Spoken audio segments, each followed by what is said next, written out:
Mais ça m'est venu, encore et toujours, par mon quotidien, par la géographie dans laquelle j'habitais.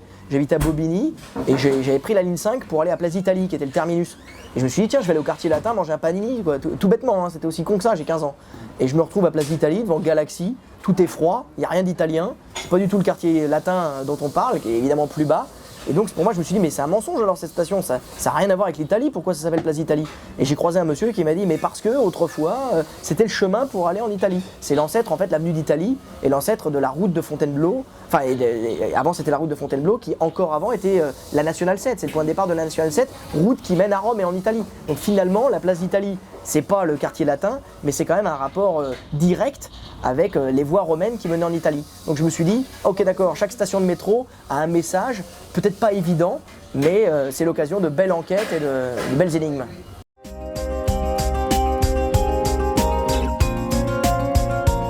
Donc s'intéresser à l'histoire de France, ça veut dire qu'on ferme le point sur l'histoire du reste du monde. Et d'ailleurs, aujourd'hui, dans l'éducation nationale, on a gommé le terme France pour bien prouver qu'on était dans une globalisation des choses et que les enjeux étaient mondiaux. Évidemment qu'aujourd'hui, on est citoyens du monde, mais on n'est pas des citoyens de nulle part. On a une identité, on a une histoire. Et donc, il faut accepter d'additionner les choses plutôt que de les soustraire. En se disant, bah, moi j'aime l'histoire de France, mais ça ne fait pas de moi quelqu'un qui n'aime pas l'histoire du reste de l'humanité. Parce que si vous vous intéressez un tant soit peu à l'histoire de France, vous verrez que finalement c'est l'histoire du monde. Parce que l'humanité a rendez-vous en France, puisqu'on est le fruit d'un métissage total depuis le début. Tout s'y trouve dans la France. C'est-à-dire ? Tout s'y trouve, tout le monde s'y trouve. Toutes les races, toutes les religions, toutes les pensées. Et ce, honnêtement, depuis toujours. On a toujours été le fruit, l'assemblage, l'agglomérat d'identités diverses et pas forcément amicales, quoi. Ça s'est parfois mélangé dans le sang et sous la contrainte, mais ça a donné un beau fruit.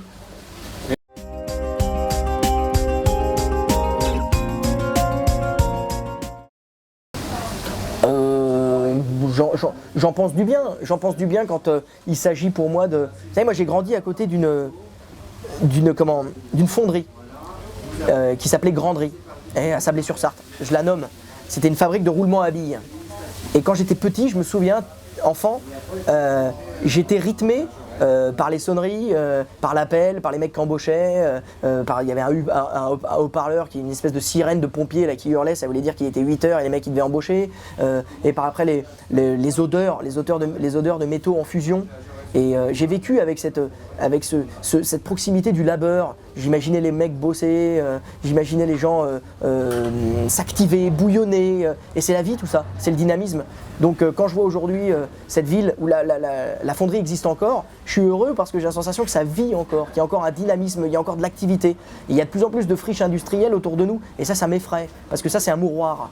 Et donc le Made in France, au-delà du cocorico, c'est surtout la vie locale qui est encore vivante, il y a encore des cœurs qui battent et des mecs qui vivent sur le sol, quoi, qui vivent sur la terre. On n'est pas qu'avec des traitants ou des collecteurs d'impôts ou des négociants ou des prestataires de services. Non, il y a encore de l'artisanat, il y a encore des ouvriers, il y a encore des paysans, il y a encore des... Moi ça me rassure, parce qu'un pays qui travaille, c'est un pays qui vit. Pour l'instant, je commence par l'Arche de Noé. Parce que ma fille a de plus en plus de peluches, elle en a 850. Et donc quand je la couche le soir, je lui dis que c'est l'Arche de Noé, que la nuit est en train petit à petit d'envahir le monde et de recouvrir la terre. Et donc il faut absolument se réfugier dans l'Arche jusqu'au lendemain matin au retour du soleil. Et pour perdre personne, il faut qu'on prenne toutes les peluches. Donc on en prend 850. Donc la cérémonie du coucher dure à peu près 3 h 30. C'est juste, à minuit c'est fini.